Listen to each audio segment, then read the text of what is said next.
Obrigado, Antónia, e a todos e todas os colegas e as colegas.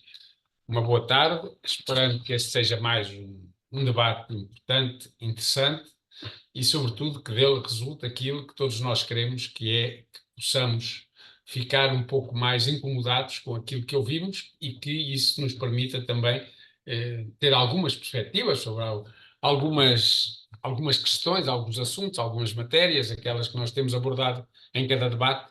Isso nos permita, de facto, compreender e também ficarmos mais sensibilizados para cada uma delas. Chegamos ao último debate deste ciclo, é mais um ciclo que, debate a debate, os participantes foram avaliando de forma muito positiva.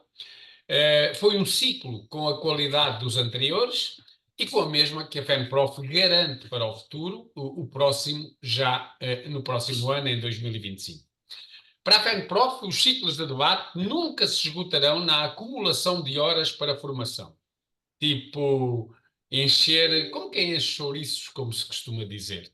Mas, para nós, o importante é que prevaleça sobre essa necessidade, que existe e, portanto, também não a ignoramos, mas que prevaleça a oportunidade de criarmos espaços de informação, de reflexão e de formação efetiva, e isso tem sido conseguido. Embora ainda estejamos a iniciar este último, sétimo e último debate do atual ciclo, ficam desde já os agradecimentos aos nossos 19 palestrantes, hoje nas pessoas do Joaquim Dionísio, que está com um problema na Câmara e se calhar vamos ter de ouvir as suas intervenções da forma como está, mas ainda assim o que importa mesmo é o que vai dizer e a sua presença connosco, ao Manuel Loff e à Maria do Céu Pires. O agradecimento àqueles, todos aos trabalhadores que têm estado envolvidos e têm sido garantia do bom funcionamento de cada uma das sessões e da sua preparação também.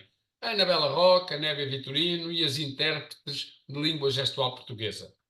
O agradecimento à diretora do Centro de Formação José Salvador Sampaio, a Ana Simões, e a todos aqueles que, em número crescente, têm participado nos ciclos, este ano, acima do milhar.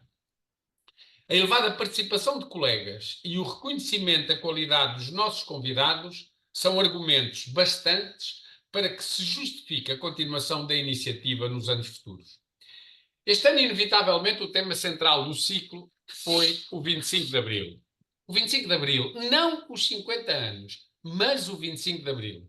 A revolução que nos permite, 50 anos depois, vivermos liberdade e democracia. Ainda que 50 anos depois daquela data, em 74, haja quem se aproveite da liberdade para tentar combater a democracia. Cá continuamos para dizer, como dizemos há 50 anos, que esses não passarão. E também eram muitos na altura, a maioria disfarçada. Hoje, já com todo o descaramento e sem vergonha, é verdade, mas ainda bem que tiraram a máscara. Vamos hoje falar de direitos sindicais, que são direitos de cidadania, escusando-me eu de acrescentar democrática, porque em tempos de ditadura não se exerce a cidadania plena e, portanto, não é democrática, e muito menos se exercem direitos, com exceção daqueles que são considerados inócuos para o poder estabelecido. Os direitos sindicais são vários, alguns comuns a outros domínios da vida dos cidadãos. É o direito de reunião, é o direito de ser sindicalizado, é o direito a eleger e ser eleito para os corpos gerentes dos sindicatos, é o direito de manifestação, o direito à greve, o direito de negociação e de contratação coletiva, e é o direito de participação e de auscultação sobre matérias que não sejam de negociação obrigatória, entre outros. O problema não é a escassez de direitos, mas a tentativa do poder, e aqui considero governantes, patronato e também alguns diretores das nossas escolas e agrupamentos, é a tentativa do poder de os ignorar, de os limitar, de os cercear. Os exemplos são muitos, alguns recentes. Em Faro, docentes foram impedidos de participar em reunião sindical porque tinham de cumprir serviços mínimos. E, portanto, a reunião sindical tinha serviços mínimos. autora do atentado, a diretora do agrupamento de escolas Afonso III. Por exemplo, a proibição de manifestações antes das 19 horas, ainda que as mesmas não atrapalhem o trânsito, não colidam com nada e que, no entanto, os dirigentes sindicais presentes são identificados. Esta é uma situação frequente. Recentemente, em Leiria, no dia das greves distritais de professores, por exemplo. Outro dos atentados, o decretamento de serviços mínimos ilegais para greves, sendo posteriormente declarados ilegais por tribunal de segunda instância, mas que, entretanto, já cumpriram o objetivo, porque no dia da greve ainda não tinha havido, obviamente, a decisão do tribunal de segunda instância. Situações mais recentes, as greves convocadas na legislatura anterior e que o então ministro João Costa utilizou este expediente para as tentar fragilizar. Felizmente sem grande sucesso, mas criando alguma confusão. Outro dos atentados, o regime muito penalizador previsto no Código de Trabalho para a contratação coletiva, permitindo organizações próximas das entidades patronais, permitindo-lhes assinar convenções que são lesivas dos trabalhadores e impedem que outras organizações garantam melhores salários, melhores carreiras e condições de trabalho. Exemplo, o contrato coletivo de trabalho assinado pela FNE com os patrões dos colégios privados que tratam os professores do ensino privado como professores de segunda categoria, ou menos. Outro atentado, negociação coletiva, que deixa na mão dos governos as decisões finais sobre os processos negociais, sendo também eles que decidem quando há ou não há negociação e o que aceitam dessa negociação. Exemplos? Maria de Luz Rodrigues reunia, mas decidia a seu bel prazer. Outro, Tiago Brandão Rodrigues, que bloqueou durante 3 anos toda e qualquer negociação. Mais recente, Fernando Alexandre, que cozinhou com a FNE um acordo sobre a recuperação do tempo de serviço para inviabilizar que todos recuperem o tempo todo, para inviabilizar aos mais velhos a despenalização da sua pensão de aposentação por terem estado com o tempo congelado e não o irem recuperar, ou para levar a que os mais novos possam progredir sem vagas, ou seja, sem perder tempo de serviço. Irão perdê-lo porque vão ficar sujeitos às vagas de decisão anual do próprio governo. A este propósito deste acordo, a FENPROF não se vai acomodar ao cozinhado de outros e continuará a agir para que o produto da negociação seja aquele porque os professores lutaram durante 6 anos com particular expressão em 2023. Em 6 de junho, na próxima semana, em 6 de junho, quinta-feira, de amanhã uma semana, escrevam aí nas agendas, será a negociação suplementar. Foi ontem marcada. O Sr. Ministro decidiu marcá-la para as 8h30 da manhã, porque nós anunciámos uma concentração de professores à hora da negociação suplementar, pensando ele com isso, que àquela hora os professores devem estar a dormir, não estão para se deslocar tão cedo e, portanto, não vão lá estar. Esse é mais um motivo para nós lá estarmos. E iremos lá estar, dia 6 de junho, a partir das 8h30. Quem é de Lisboa está lá a essa hora, porque seria a hora para estar nas escolas. Quem é de fora, se chegar um pouco depois, permitirá que durante a negociação a concentração vá crescendo e no final façamos um grande plenário de professores. Também já temos prevista uma audiência na Assembleia da República e não hesitaremos em ir à Provedoria de Justiça caso encontremos aspectos no decreto-lei que sejam inconstitucionais ou de constitucionalidade duvidosa. Não desdenhamos, e que isto fique claro, o que a luta, e não qualquer acordo, o que a luta conseguiu. E congratulamo-nos com isso. O facto de muitos professores irem recuperar tempo de serviço, não todo, muitos deles. Mas não deixamos cair os milhares que estiveram na luta e que são aqui completamente esquecidos. É claro que o ministro Fernando Alexandre quer um acordo que seja uma espécie de tranquilizante de professores. Tranquilizante de professores. Aliás, ele escreveu isso na carta que enviou a cada um de nós.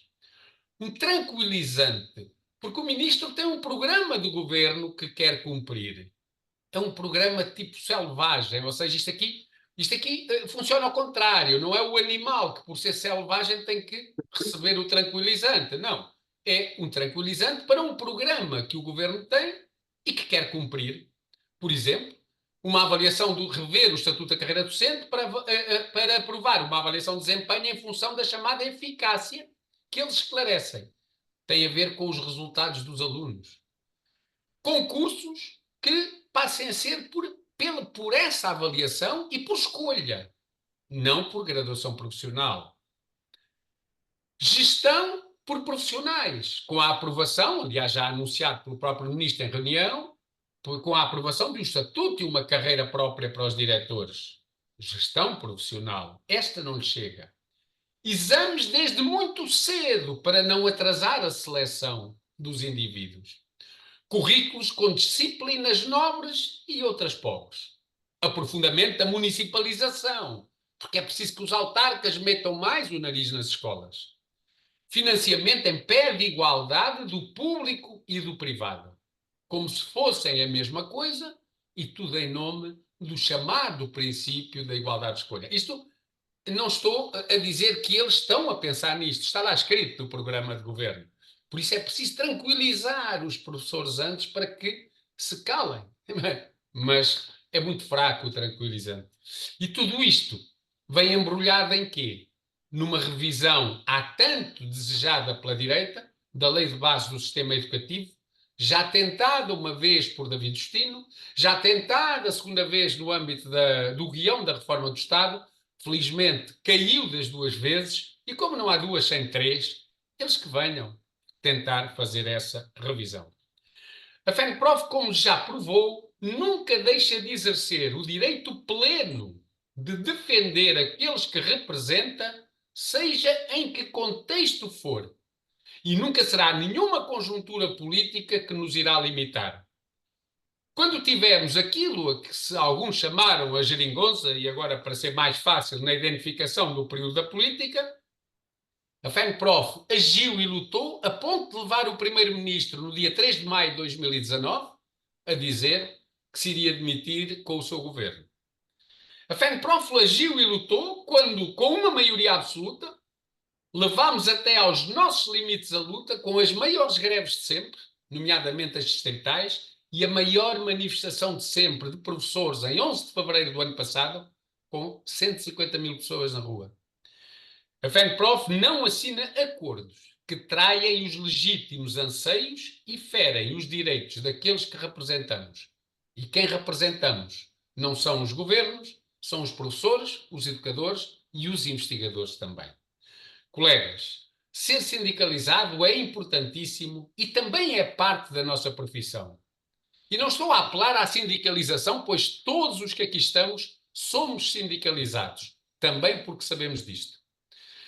Não desvalorizo grupos do WhatsApp, movimentos mais ou menos espontâneos ou ditos inorgânicos, mas de quem o poder teme, e teme verdadeiramente, são os sindicatos. Por isso os ataca a todos. Os sindicatos de classe, pois sabe que a ação organizada, a proposta elaborada, a luta enquadrada e a atividade no local de trabalho é que levam os trabalhadores, no nosso caso, docentes e investigadores, a reclamar aquilo a que têm direito. Concluo, colegas, e assim me despeço, passando a palavra aos nossos palestrantes, que é quem nós queremos ouvir, com as palavras de dois pensadores e também dois grandes lutadores pela democracia.